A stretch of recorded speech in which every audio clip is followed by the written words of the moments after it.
Each concept को इतना depth में पढ़ाया जाता है कि मतलब एकदम नर्व्स में जैसे चल जाते हैं। यहाँ के टीचर्स क्वालिटी एजुकेशन दे रहे हैं और वही चाहिए। अगर टीचर्स की तरफ से 100% है, अगर हम भी 100% देंगे तब ऑफ कोर्स मेरा नीट में सिलेक्शन श्योर है। 3 मई को ही सारा फोटोग्राफी करके इसका रिजल्ट्स रेडी कर दिया कि ये सारे बच्चे का रिजल्ट्स होगा और इस रेंज पे होगा। ये फोटोग्राफी हमने पहले किया और आप देखे होंगे कि सारे न्यूज़पेपर में जो है जस्ट एग्ज़ाम के 1 दिन के बाद ही सारे जगह पे आ गया पेपर में कि ये बच्चों का रिजल्ट्स होगा। फर्स्टली आई वुड से कि मैं 10th में बहुत सारी चीज़ें स्किप की थी मैंने, तो मेरा बेसिक बहुत वीक था। बट यहाँ पे teachers Ashi said doubt clearing sessions के लिए बहुत सारे टीचर्स बैठते हैं। क्लास 10 तक तो उम्मीद बिल्कुल नहीं था, लेकिन बायोम में आके टीचर्स और फ्रेंड्स से मिले तो उम्मीद बहुत ज़्यादा ही बढ़ गया है। जो अगर अपनी कमी को पहचान ले और टीचर के पॉइंट को काफ़ी अच्छे समझें तो मुझे लगता है कि नीट क्वालिफाई करना बहुत टफ नहीं है, क्योंकि आज के डेट में मैंने अपने 15 इयर्स के कैरियर में मल्टीपल डॉक्टर्स बनाया है। बट आज भी क्रेडिट मैं खुद नहीं लेता हूँ, बच्चों को क्रेडिट देता हूँ। बेसिकली ऐसा तो नहीं है कि कोई कोचिंग से ही आपका डिटरमाइन होता है कि क्या होना है, अच्छा होगा या फिर नहीं। बट हाँ, इट प्रोवाइड्स अ गाइडलाइन कि कैसे परस्यू कर सकते हैं आगे। फाइनेंशियली कोई इश्यूज है, कुछ भी है तो वह हमसे मिले और हम उसका सॉर्ट आउट करते हैं प्रॉब्लम को। तो कई बच्चे ऐसे भी होते हैं जो पे नहीं करने वाले होते हैं, उनको हम लोग फ्री ऑफ कॉस्ट भी पढ़ाए हैं। बच्चों से मैं स्टैंडिंग पोजीशन में हर पॉइंट को कभी न कभी पूछता हूँ। पूछना ये ज़रूरी होता है कि बच्चे हमारे बात को समझ पा रहे हैं या नहीं। अगर इसमें से 2 भी बच्चे हमें सेटिस्फैक्ट्री अगर रिप्लाई देते हैं तो मुझे लगता है कि मैं सही डायरेक्शन में बच्चों को समझा पाऊँ। ओवरऑल देखा जाए तो हमारा जो रिजल्ट्स है वो काफ़ी अच्छा रिजल्ट्स आपको दिखेगा। जब रिजल्ट की तैयारी को लेकर के आप के मन में जो बच्चे तैयारी करना चाह रहे हैं, नीट की तैयारी की बात कर ले या जो मेडिकल फील्ड में जाना चाहते हैं, उनके लिए सबसे बड़ी जो चुनौती होती है, सबसे बड़ा उनके सामने जो सवाल होता है कि तैयारी किस तरीके से करे, कहाँ करे और उनको ऐसा मार्गदर्शन मिले जिससे वो अपने लक्ष्य तक पहुँच सके। और कई तरह के जो सवाल जो है उनके मन में रहता है, उनके गार्जियन के मन में रहता है। बच्चों पर जो है लाखों लाख खर्च करते हैं, बावजूद इसके जो है रिजल्ट नहीं आ पाता है या फिर कहीं ना कहीं वो सफल नहीं हो पाते हैं। तो इन्हीं सारे सवालों के जवाब तलाशने के लिए हम निकले हैं। इस वक्त हम राजधानी रांची के बायोम के हेड ऑफिस में कह सकते हैं, हेड ऑफिस में है और हमारे साथ बायोम के डायरेक्टर पंकज सर हैं। सर, सबसे पहले बहुत स्वागत है। जो बच्चे बिगनर्स हैं, एकदम कह लें कि जो बच्चों को मेडिकल फील्ड में इंटरेस्ट है और जो डॉक्टर बनने का सपना देखते हैं, वो किस तरीके से अपना पहला स्टेप ले? देखिए, मेडिकल में जो सिलेबस मतलब जो नीट अब एग्ज़ाम होता है, जो कि पूरे इंडिया के लिए एक सिंगल एग्ज़ाम होता है और इसी से सारे ही मेडिकल कॉलेज में एडमिशन होता है। तो इस एग्ज़ाम का जो सिलेबस होता है वो सबसे पहले जानना ज़रूरी है कि सिलेबस में पूछता क्या है। तो सिलेबस में हमारा 11th-12th का ही सिलेबस पूछा जाता है, जो कि स्कूल में जो 11th-12th पढ़ते हैं बच्चे, एनसीईआरटी पढ़ते हैं, वही सबसे ही क्वेश्चन पूछा जाता है। लेकिन जो बच्चे 11 से स्टार्ट करते हैं और उस समय उनको ये पता ही नहीं रहता है कि क्या कुछ पढ़ना चाहिए, कैसे पढ़ना चाहिए। उन्हें अपने आप को फोकस नहीं कर पाते उन सब चीज़ों पे और बहुत सारे बुक बनाना शुरू कर देते हैं कि हमें ये बनाना है, वो बनाना है।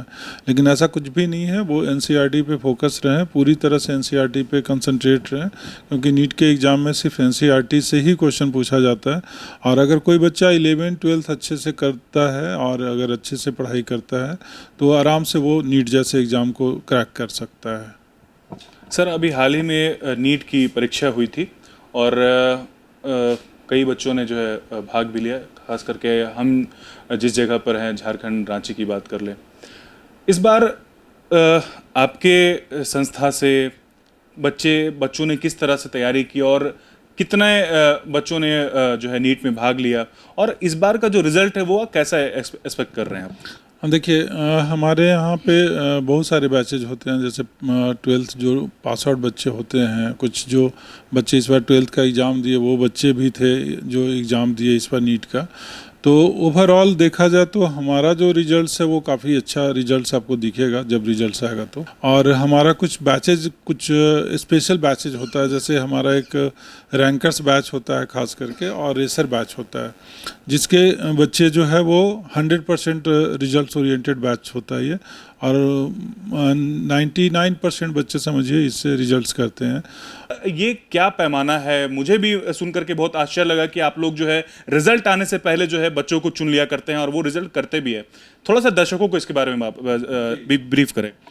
रैंकर्स बैच में हम लोग जब सारे बच्चे का सिलेबस ख़त्म करवा देते हैं, जैसे फरवरी में सिलेबस लगभग ख़त्म हो जाता है, उसके बाद हम लोग एक वीकेंड टेस्ट शुरू करवाते हैं, और उस टेस्ट से हमें पता चलने लगता है कि बच्चा कौन मेहनत कर सकता है, कौन किस लेवल तक जा सकता है। उसके बेसिस पे हम लोग सारे बैचेस से कुछ कुछ बच्चे को निकालते हैं और एक बैच क्रिएट करते हैं, जिसमें ये रहता है कि उनको सुबह हमारे साथ 9 बजे से लेकर शाम के 7:30 बजे तक हमारे साथ रहना पड़ेगा। उनका सारा खाना पीना, रहने तक का व्यवस्था सारा फ्री रहता है, जो कि हम लोग खुद ही प्रोवाइड करते हैं। जहाँ पे उनका पढ़ने का जगह होता है उसी जगह पे स्नैक्स, चाय जितना अनलिमिटेड रहता है, सारा फ्रूट्स रखा रहता है। मतलब जब मन हो तब आप खाइए और पढ़िए, यही काम है। सुबह से लेके 1 बजे तक उनका सेल्फ स्टडी का टाइम रहता है, और 2 बजे से लेके 5 बजे तक पर डे उनका टेस्ट रहता है, और उसके बाद एक डिस्कशन टाइम रहता है 5:30 बजे से लेके 6 बजे तक। और 6:30 बजे उनको अगर कोई डॉट बच जाता है तो उसके लिए टीचर्स रहते हैं, डॉट चैम्बर बना रहता है, उसमें वो 6 बजे से लेकर 7 बजे तक वो टीचर से अपना डॉट क्लियर करते हैं। यही पर डे का उनका रूटीन रहता है, और पर डे जो भी टेस्ट देते हैं वो उसी सेम टाइम पे रिजल्ट्स बन जाता है। तो इससे क्या है कि उनको वेट नहीं करना पड़ता न तो रिजल्ट्स का, और पर डे वो अपना एनालिसिस करते हैं और फिर अगले दिन के लिए रेडी हो जाते हैं। जो बच्चे, खास करके बिहार झारखंड के जो बच्चे हैं, मेडिकल प्रिपरेशन के लिए जो है उनका एक ऐसा बना हुआ है, थॉट्स बना हुआ है कि वो सोचते हैं कि रांची हो या फिर पटना की बात कर लें, जो छोटे शहर है वो उस पर फोकस ना करके वो ज़्यादातर बाहर जाना, मतलब उनको इस तरह से जो मतलब गाइड किया जाता है, उनको एक तरह से परसेप्शन बनाया जाता है कि नहीं, तैयारी जो है वो बाहर होगी। तो सर ये जो थॉट्स है, इसको कैसे बदल रहे हैं आप लोग? कैसे बच्चों को जो है अपनी ओर आकर्षित कर रहे हैं? जी, एक चीज़ और इसमें हम रैंकर्स का एक बात और भी था कि रैंकर्स बैच जो होता है, एग्ज़ाम था हमारा, रिजल्ट नीट का एग्ज़ाम था 7 मई को, जबकि हमने इसे 3 मई को ही सारा फोटोग्राफी करके इसका रिजल्ट्स रेडी कर दिया कि ये सारे बच्चे का रिजल्ट्स होगा और इस रेंज पे होगा। ये फोटोग्राफी हमने पहले किया, और आप देखे होंगे कि सारे न्यूज़पेपर में जो है जस्ट एग्ज़ाम के 1 दिन के बाद ही सारे जगह पे आ गया पेपर में कि ये बच्चों का रिजल्ट्स होगा। और ऐसा कोई अभी तक आप नहीं देखे होंगे कहीं भी, कोई भी ऐड में, कि एग्ज़ाम के जस्ट 1 दिन बाद ही आपको पता चल जाए कि इन बच्चों का रिजल्ट्स है। दूसरा क्वेश्चन आपका जैसा था कि बाहर जो बच्चे जा रहे हैं, देखिए ये क्या है कि पेरेंट्स और बच्चे दोनों इन सब चीज़ों में ये रहते हैं कि यहाँ से हम बाहर भेज देंगे, पटना भेज देंगे, कोटा भेज देंगे, दिल्ली भेज देंगे तो वो रिजल्ट हो जाएगा, जबकि ऐसा कुछ नहीं है। अगर वैसा रहता तो सारे ही बच्चे रिजल्ट्स ओरिएंटेड हैं, जब बाहर जा रहे हैं तो सारे ही बच्चे रिजल्ट्स करते। लेकिन सबसे ज़्यादा पूरे इंडिया में बच्चे कोटा में ही रहते हैं, और अगर आप रिजल्ट्स का रेशियो देख लीजिए, मिला लीजिए, तो आपको सबसे ख़राब रेशियो जो है वो उसी शहर का रिजल्ट्स का रहेगा। हाँ, ये है कि वहाँ से कुछ टॉपर बच्चे रहते हैं, उसका रीज़न ये है कि पूरे इंडिया के बच्चे ही जब वहाँ चले गए, टॉपर्स बच्चे, तो उसमें तो रिजल्ट्स दिखेगा ही। अगर वो रांची में रहते तब भी यहाँ पे रिजल्ट्स अच्छा करते, लेकिन वो कोटा गए इसलिए वो टॉप में है। लेकिन अगर एवरेज देखिए या उसका रेशियो मिलाइए तो बहुत ही ख़राब आपको रेशियो मिलेगा वहाँ पे। और बहुत सारे ऐसे बच्चे होते हैं कि यहाँ पे बहुत अच्छा था, वहाँ जाके और ख़राब हो गया।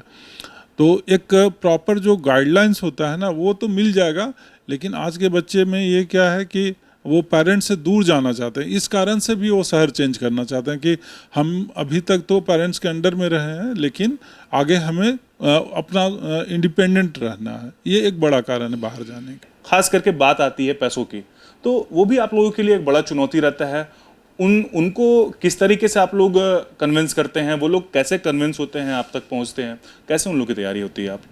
जैसे फ़ी से रिलेटेड जो इश्यूज होते हैं हमारे यहाँ पे, खास करके क्योंकि हम खुद ही इसमें इन्वॉल्व रहते हैं, बहुत सारे कोचिंग जो भी थोड़ा सा भी नेम फेम होता है बस उनके डायरेक्टर अलग ही दिखेंगे आपको, ना मिलना है किसी से ना कुछ भी। लेकिन हमारा शुरू से ये रहा है कि हम हर एक पेरेंट्स से कोशिश करते हैं, उनसे मिलना चाहते हैं, उनके बच्चों से मिलना चाहते हैं कि उन कहाँ से पढ़े हैं, कैसे पढ़े हैं, क्या दिक्कत हुआ उनको। तो इन सब चीज़ों को हम जानने का कोशिश करते हैं और बाकी ये भी कोशिश करते हैं कि अगर उन्हें फाइनेंशियली कोई इश्यूज है, कुछ भी है, तो वह हमसे मिले और हम उसका सॉर्ट आउट करते हैं प्रॉब्लम को। तो कई बच्चे ऐसे भी होते हैं जो पे नहीं करने वाले होते हैं, उनको हम लोग फ्री ऑफ कॉस्ट भी पढ़ाए हैं और पढ़ाते भी हैं, या बहुत मिनिमम फ़ी पे भी हम उनको लिए रहते हैं। कुछ ऐसे भी बच्चे होते हैं जिनके पेरेंट्स नहीं हैं, तो उस केस में हम अलग से उनको एक कंसिडरेशन देते हैं, या फिर एक घर के दो दो बच्चे आ जाते हैं, या फिर वो हमारे देश के सेवा करने वाले वो आर्मी जवान होते हैं, तो उनके लिए भी हमारा अलग से एक कंसिडरेशन होता है कि उनके बच्चे भी हमारे यहाँ से पढ़ें और बेहतर करें। बायोम की अगर सर बात करें, चूँकि सर ये कंपटीशन का दौर है और ऐसे दौर में क्या अलग बायोम करे या फिर क्या बायोम जो है अलग कर रहा है, जो मेडिकल के बच्चे जो हैं, जो माता पिता चाह रहे हैं कि उनके बच्चे मेडिकल फील्ड में जाएं और नीट की तैयारी के लिए उनको एक अच्छा जो है प्लेटफॉर्म मिले, तो बायोम ही क्यों लोग चुने, क्या वजह हो सकती है, ये आप बताओ। देखिए, रांची में या फिर झारखंड में भी देखिएगा तो कुछ ऐसे इंस्टीट्यूट कम ही मिलेंगे जो सिर्फ मेडिकल के लिए ही तैयारी करवाते हैं, क्योंकि यहाँ पे तो हो गया कि कैसे भी करके बच्चा का एडमिशन ले लेना है, मेडिकल हो, इंजीनियरिंग हो, 9th-10th हो, कुछ भी हो, बस बच्चा आना चाहिए। जबकि हम लोग शुरू से ही अपना फोकस करके रखे हैं कि नहीं, हम सिर्फ और सिर्फ मेडिकल का तैयारी करवाएंगे, सिर्फ उन्हीं बच्चों को पढ़ाएंगे जिनको मेडिकल के लिए तैयारी करना है। अगर कोई बच्चा बोलता है कि नहीं सर हमें सिर्फ 11th-12th का बोर्ड लेवल पे पढ़ना है, तो हम उन्हें मना करते हैं कि हमारे यहाँ पे आपको आने का ज़रूरत नहीं है, आप कोई भी इंडिविजुअल ट्यूशन या वो ऐसे कोचिंग जो बोर्ड का तैयारी करवाता है उनके यहाँ पे जाइए। तो हमारे यहाँ पे स्ट्रैटेजी ही ऐसा बना हुआ है कि हम अगर मेहनत कर रहे हैं तो उसका आउटपुट दिखना चाहिए। इसलिए ही क्योंकि हमारा सारा जो सिस्टम बना हुआ है, जैसे आप कभी हमारा नगरा टोली सेंटर पे भी अगर आते हैं, वहाँ देखिएगा कि सुबह से लेकर 10 बजे रात तक, मतलब सुबह 8 बजे से 10 बजे रात तक हमारा ओपन रहता है, जिसमें बच्चे कभी भी अपना सेल्फ स्टडी के लिए या लाइब्रेरी यूज करते रहते हैं, या ग्रुप डिस्कशन करते रहते हैं, या फिर ग्रुप स्टडी करते रहते हैं, या फिर हॉस्टल टेस्ट हुआ, क्लास टेस्ट हुआ, मतलब पूरे टाइम उसको लगेगा कि एक इन्वायरमेंट ही अलग है। रांची में ऐसा इन्वायरमेंट ही नहीं मिलेगा आपको।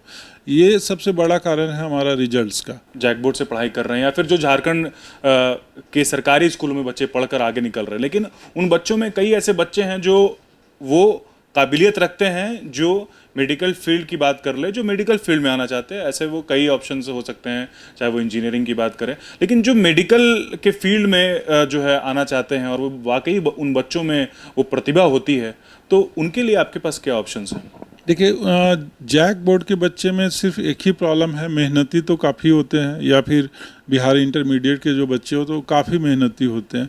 सिर्फ प्रॉब्लम क्या होता है कि उनको एक गाइडलाइंस मिलना चाहिए। थोड़ा इंग्लिश वीक हो सकता है उनका, तो हम लोग इंग्लिश के लिए उनको बताते हैं कि आप एक डिक्शनरी रखिए, ग्रामर रखिए, और डिक्शनरी से हम लोग, या एनसीईआरटी का जो एक एनसीईआरटी बुक जो होता है तो उसका एक ग्रामर आता है, वो सब बुक हम लोग बोलते हैं कि ये सब पढ़िए साथ में, और कुछ दिन में वो सही भी हो जाता है उनका। उसके बाद फिर कोई दिक्कत नहीं होता है, क्योंकि फिर एनसीईआरटी बुक वही हो जाता है और जैक बोर्ड में भी सेम वही सिलेबस भी वही है, इसलिए आगे भी कोई दिक्कत नहीं होता है। और समझने में अगर थोड़ा सा परेशानी होता है तो हम लोग उनको एक्स्ट्रा क्लासेज इवनिंग में लगाते हैं। मतलब जैसे उनका क्लासेज अगर मॉर्निंग में है तो हम लोग 7:30 से 9:30 रात में भी बुलवाते हैं क्लासेज में, और एक्स्ट्रा क्लासेज लगवाते हैं, ताकि आप एक्स्ट्रा क्लासेज कीजिए, जहाँ सुबह में समझ में नहीं आप शाम में उसको कीजिए। फिलहाल सर अभी की अगर बात करें तो बायोम के कितने बैचेस एक्टिव हैं और बैचेस किस किस तरह के हैं और कहाँ से शुरू होता है, सारी बात। हमारे रिपीटर बैचेज जो बच्चे जैसे अभी 12th दे के आए हैं या फिर एक साल ड्रॉप किए थे, नीट के दिए थे इस बार, तो वो बैचेज अभी रनिंग है। और उसके साथ साथ हमारा 11th का बैचेज, जो बच्चा अभी जस्ट 10th का एग्ज़ाम दे के रिजल्ट्स जस्ट आया ही है, सीबीएसई का कुछ तो बचा हुआ अभी जैक वगैरह का, और आईसीएसई का रिजल्ट्स, तो उन बच्चों का बैचेज स्टार्ट हो चुका है और इसके साथ साथ 12th के बच्चे जो पिछले साल 11th में कहीं ना कहीं पढ़े हैं वो बच्चे भी अभी 12th में आए हैं और उनका भी बैचेज स्टार्ट हो चुका है। तो ये 3 तरह की बैचेज अभी हमारे पास चल रही है। टोटल कितने बैचेस? लगभग 23 बैच अभी चल रहा है हमारे यहाँ पे, जिसमें 11th 12th और टारगेट का।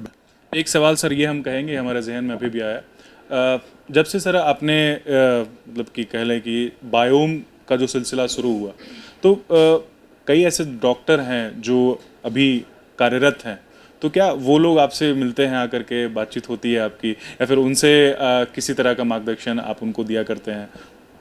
बिल्कुल, देखिए डॉक्टर्स तो हमारे यहाँ आते हैं क्योंकि जितने भी बच्चे हमारे यहाँ पे पढ़े हैं बहुत सारे तो यहाँ पे प्रैक्टिस में हैं और काफ़ी नामी डॉक्टर भी अब हो गए हैं, तो वो लोग बीच बीच में आते हैं, हमारे से मिलते हैं और हम कोशिश ये करते हैं कि उनको डायरेक्ट बच्चों से मिलवाते हैं और इंटरेक्ट करवाते हैं और उनसे बात करवाते हैं कि जब ये पढ़ाई करते थे तो फिर क्या रहता था, इनका मार्क्स क्या रहता था, उस समय उनको क्या परेशानी होता था, उन सब चीज़ों पे बात होता है। और एक हमारा सेशन भी होता है टॉपर्स टॉक करके, जिसमें हमारे पिछले बच्चे जो रिजल्ट्स किए हैं उनको बुलाया जाता है और उनसे इंटरेक्ट करवाया जाता है अभी के बच्चों को, और उनका पढ़ाई का जो स्ट्रैटेजी होता है या फिर उनका रूटीन होता है, कैसे पढ़ना चाहिए, सब्जेक्ट्स में क्या क्या पढ़ना चाहिए, वो इन सब सारे चीज़ों पे बात होती है। सबसे बड़ा जो सवाल होता है गार्जियन का कि फीस स्ट्रक्चर क्या है बायोम का, किस तरीके से वो कोऑर्डिनेट करे आकर के, और फीस स्ट्रक्चर पे किस तरह से जो उनका सवाल रहता है, तो ये सबसे बड़ा सवाल है, इसका जवाब जरूर। जी, फ़ी हमारा जैसे 2 इयर्स का जो प्रोग्राम होता है उसका 2 इयर्स का जो फ़ी होता है वो है 1.82 मतलब 1,82,000, बट ये फ़ी उनको लगता नहीं है क्योंकि हमारा एक स्कॉलरशिप का भी टेस्ट होता है साथ में, तो कोई भी बच्चे बिना टेस्ट के एडमिशन नहीं ले सकते हैं। और टेस्ट में उनको बेनिफिट ये मिलता है कि अगर कितना भी कम मार्क्स हो फिर भी उनको मिनिमम 7,000 से लेके और मैक्सिमम 1,24,000 तक का कंसिडरेशन का ऑप्शन होता है। मतलब अगर कोई बच्चा हमारे यहाँ पे टेस्ट में 90% से ऊपर ले आया तो उसको समझिए कि 2 साल का फ़ी जो है वो 50,000 से भी नीचे पे करना होगा, मतलब 50,000 भी फ़ी नहीं पे करना है 2 साल के लिए। और उसमें उनका GST भी इंक्लूडेड है 18% और उनका स्टडी मटेरियल भी इंक्लूडेड है। मतलब अगर इतना कम फ़ी में कहीं पे एडमिशन हो जाए तो समझिए कि बहुत बड़ा बात हो जाता है। इसी तरह से हमारा टारगेट बैच है, टारगेट बैच का फ़ी होता है हमारा 98,000 और उसमें भी स्कॉलरशिप के बिना एडमिशन नहीं होता है। तो उसमें अगर स्कॉलरशिप दे के कोई बच्चे जाते हैं तो मिनिमम स्कॉलरशिप भी मिलेगा तो 5,000 तो मिलना ही मिलना है और अप टू 58,000 तक का स्कॉलरशिप का ऑप्शन रहता है। मतलब कोई बच्चा अगर मोर देन 90% ले आया तो उसका भी 58,000 फ़ी कम हो जाएगा 98,000 में से। तो ये हमारा फ़ी का है। बहुत अच्छा एक्सपीरियंस रहा है। डाउट क्लियरिंग क्लासेस भी होती हैं एंड डाउट क्लियर भी होते हैं। लाइक कितनी भी बार पूछो आप, कितनी भी बार पूछोगे आप, आंसर्स मिलते हैं एंड ईच कॉन्सेप्ट को इतना डेप्थ में पढ़ाया जाता है कि मतलब एकदम नर्व्स में जैसे चल जाते हैं तो बहुत अच्छा एक्सपीरियंस है एंड रेगुलर टेस्ट भी हैं, अभी टेस्ट हुआ था एंड बहुत अच्छा एक्सपीरियंस रहा है।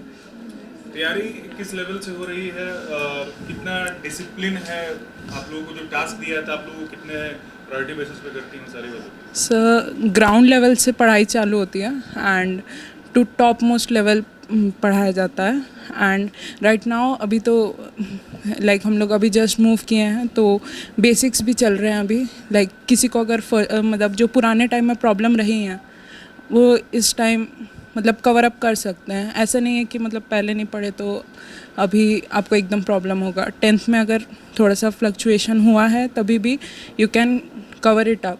Like firstly I would say कि मैं 10th में बहुत सारी चीज़ें स्किप की थी मैंने, तो मेरा बेसिक बहुत वीक था। बट यहाँ पे teachers like Ashi said doubt clearing sessions के लिए बहुत सारे टीचर्स बैठते हैं और लाइव क्लासेस में भी दे क्लियर इट अप। और फिर अगर लाइक सबका कॉमन डाउट नहीं है फिर भी हम लोग को बुलाया जाता है, डाउट क्लास में क्लियर करते हैं। एक्स्ट्रा टाइमिंग भी रहती है, हम लोग पहले भी आके पढ़ सकते हैं और उस टाइम पे भी टीचर्स अवेलेबल रहते हैं। शेड्यूल हम लोग को मिलता है जिसके हिसाब से हम लोग अलग से डाउट क्लियर करते हैं। क्लासरूम में भी क्वेश्चनिंग चलता रहता है, like interaction between students and teachers रहता है। So it's kind of like जिनके लिए ठीक है। मतलब बायोम जैसे इंस्टीट्यूट से उनको आप क्या मैसेज देना चाहेंगी, किस तरह से उनको आप मतलब मोटिवेट करना चाहेंगे ऐसे संस्थानों से जुड़ने के लिए? Like firstly I would say आप ट्रस्ट कीजिए आप जहाँ ज्वाइन कर रहे हैं, क्योंकि ये बहुत अच्छा है। आप लोग को बस एक चीज़ करनी है कि you have to interact perfectly, because आप जब तक बोलेंगे नहीं सामने वाला समझेगा कैसे। आप बोलिए and teachers will help you out properly. Class 10 तक तो उम्मीद बिल्कुल नहीं था, लेकिन बायो में आके टीचर्स और फ्रेंड्स से मिले तो उम्मीद बहुत ज़्यादा ही बढ़ गया है। और मोटिवेशन यहाँ पे जितना पढ़ाई होता है उतना मोटिवेशन भी मिलता है हर एक बच्चे को, तो अच्छा है। तैयारी किस तरह से कराई जा रही है? कितना रूटीन बेसिस पे आप लोगों को जो है फॉलो अप दिया जा रहा है? और भी कई चीज़ें हैं जो यहाँ के अलावा भी आपके घर पे जो है अपनी तैयारी पे डिपेंड करता है, निर्भर करता है, वो सब कैसे होता है? हम लोग को यहाँ पे हर चीज़ बताया जाता है कि यहाँ के मतलब रूटीन को हम लोग को कैसे फॉलो करना है।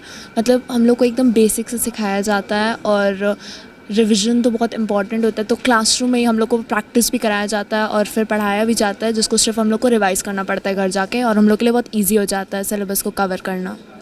जिन टीचर के द्वारा आपको पढ़ाया जाता है वो किस तरीके की, मतलब उनका जो रूटीन है वो किस तरीके से पढ़ाते हैं, कितना फ्रैंकली पढ़ाते हैं, मतलब वो उनके पढ़ाने का अंदाज, वो सारी बातें? टीचर्स तो एकदम परफेक्ट है। मतलब उनको पता है कि अभी पढ़ाना है, अभी थोड़ा लाइट होना चाहिए बच्चा लोग का मूड, तो वो लोग अपने टाइमिंग में एकदम परफेक्ट होते हैं। जैसे ही क्लास शुरू होता है तो हम लोग को भी आना पड़ता है एकदम राइट टाइमिंग पे। हम लोग को ब्रेक्स भी मिलते हैं हर एक क्लास के बीच में, तो हम लोग के लिए बहुत कन्वीनियंट हो जाता है। टीचर्स के जो भी वो लोग पढ़ाते हैं उसको फॉलो करने में बहुत कन्वीनियंस होता है। यहाँ के टीचर्स क्वालिटी एजुकेशन दे रहे हैं और वही चाहिए। अगर टीचर्स की तरफ से 100% है, अगर हम भी 100% देंगे तब ऑफ कोर्स मेरा नीट में सिलेक्शन श्योर है। बस बायोम से जुड़ने का कुछ खास वजह? ख़ास वजह कि यहाँ पे मतलब मेरे बहुत सारे रिलेटिव दीदी और भैया दोनों ही यहाँ से बहुत जुड़े हुए हैं, तो उन लोगों से मुझे पता चला कि यहाँ के टीचर्स बहुत अच्छे हैं, यहाँ का पढ़ाई बहुत अच्छा है। यहाँ के टीचर्स हर एक बच्चे पे फोकस करते हैं और पर्सनल डाउट सॉल्विंग भी चलता है। इस कारण से कैसा एनवायरनमेंट है यहाँ पे पढ़ाई का? बहुत अच्छा है। और यहाँ पे मतलब सिर्फ मतलब पढ़ाई नहीं, मतलब अगर एज अ सोशल ये भी देखा जाए तो बहुत अच्छा इन्वायरमेंट है यहाँ पर। बेसिकली ऐसा तो नहीं है कि कोई कोचिंग से ही आपका डिटरमाइन होता है कि क्या होना है, अच्छा होगा या फिर नहीं, बट हाँ इट प्रोवाइड्स अ गाइडलाइन कि कैसे परस्यू कर सकते हैं आगे। एंड लाइक इस कोचिंग का ये स्पेशलिटी रहेगा कि आपको गाइड कर सकते हैं कि आपको किस वे में जाना है। टीचर्स अच्छे हैं, डाउट सॉल्विंग होगा। यदि आप क्वेश्चंस खुद से नहीं प्रैक्टिस करेंगे तो फिर जाके कोई फ़ायदा नहीं आप किसी भी कोचिंग में पढ़ ले। बट ये चीज़ फैसिलिटी आपको यहाँ मिलेगी यदि आप क्वेश्चंस प्रैक्टिस कर रहे हैं, यदि आप अपना 100% दे रहे हैं तो फिर आपका सिलेक्शन हो गई। Because after all it depends upon a person who is pursuing this career. तो अपने आप को पूरा 100% डेडिकेट करना है, क्लासेस एक भी मिस नहीं करने होते हैं। और टीचर्स एक ऐसे फॉर्मेलिटी तो नहीं करते, बट अगर कोई गलती होता है, क्लासेस मिस होती है तो डांटते भी हैं और हमें आगे इस पाथ में आगे बढ़ने में हेल्प भी करते हैं। Kumar Rahul, chemistry faculty. बच्चों के बारे में बेसिकली मैं ये कहना चाहूँगा कि इस सेशन के जो भी बच्चे हमारे साथ अभी गोइंग ऑन है उनका कॉन्सेप्ट काफ़ी बेहतर है।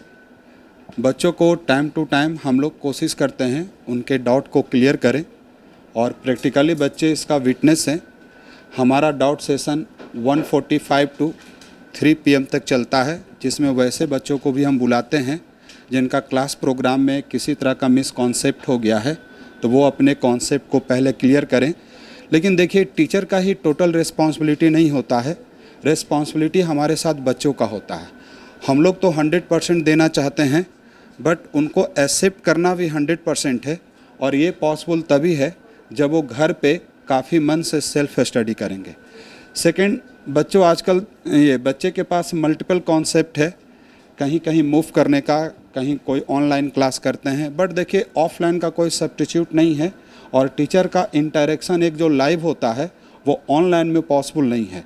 तो मैं तो यही कहूँगा कि जिस इंस्टीट्यूट में आप पढ़ते हैं, हमारे बायोम इंस्टीट्यूट में पढ़ते हैं, तो बायोम इंस्टीट्यूट के एक एक कॉन्सेप्ट को दिमाग में रखिए कि आपके टीचर भी अच्छे हैं, हमारा मैनेजमेंट भी अच्छा है और आपको हमेशा हेल्प करने के लिए स्टैंडिंग पोजीशन में होगा। हाँ, मेरा एक इसे प्लस पॉइंट कहिए या माइनस कहिए, बच्चों से मैं स्टैंडिंग पोजीशन में हर पॉइंट को कभी न कभी पूछता हूँ। पूछना ये ज़रूरी होता है कि बच्चे हमारे बात को समझ पा रहे हैं या नहीं। अगर इसमें से 2 भी बच्चे हमें सेटिस्फैक्ट्री अगर रिप्लाई देते हैं तो मुझे लगता है कि मैं सही डायरेक्शन में बच्चों को समझा पा रहा हूँ। इसमें से कुछ बच्चे ऐसे भी होते हैं कि समझ तो जाते हैं क्लास में, बट घर पे सेल्फ स्टडी जब नहीं करते हैं तो उनका नेक्स्ट क्लास में डाउट आ जाता है। तो उस कंडीशन में मेरी रिस्पॉन्सिबिलिटी है कि उन्हें डांटना भी मेरी ड्यूटी बनती है, क्योंकि टीचर का मतलब ये नहीं कि केवल पढ़ाना, मेरी ड्यूटी है, क्योंकि उनके पेरेंट्स हमारे विश्वास पे हमारे बायोम इंस्टीट्यूट में बच्चे को भेजे हैं। तो टोटल रिस्पॉन्सिबिलिटी टीचर का भी होता है कि हम उन्हें कैसे अपने आप इन्हांस करें। तो बच्चों अगर अपनी कमी को पहचान लें और टीचर के पॉइंट को काफ़ी अच्छे समझें तो मुझे लगता है कि नीट क्वालिफाई करना बहुत टफ नहीं है, क्योंकि आज के डेट में मैंने अपने 15 ईयर्स के कैरियर में मल्टीपल डॉक्टर्स बनाया है, बट आज भी क्रेडिट मैं खुद नहीं लेता हूँ, बच्चों को क्रेडिट देता हूँ। रीज़न बिहाइंड कि देखिए, बच्चे तो सभी पढ़ते हैं लेकिन रिजल्ट हमारा पार्टिकुलर होता है। तो इसके पीछे राज ये है कि बच्चे जो काफ़ी अच्छे से समझेंगे, पढ़ेंगे, सेल्फ स्टडी करेंगे, वो काफ़ी बेहतर करेंगे। तो रिजल्ट के लिए बायोम किसी का मोहताज नहीं है और मैंने मल्टीपल रिजल्ट दिए हैं, हमारा सिस्टम भी मल्टीपल रिजल्ट दिया है। आज के डेट में इंडिया का कोई ऐसा कॉलेज नहीं है, चाहे वो एम्स हो, चाहे वो टॉप मोस्ट कॉलेज हो, हर जगह हमारे स्टूडेंट्स अवेलेबल हैं। Thanks to all. TheFollowUp.in. Like, share, and subscribe. www.thefollowup.in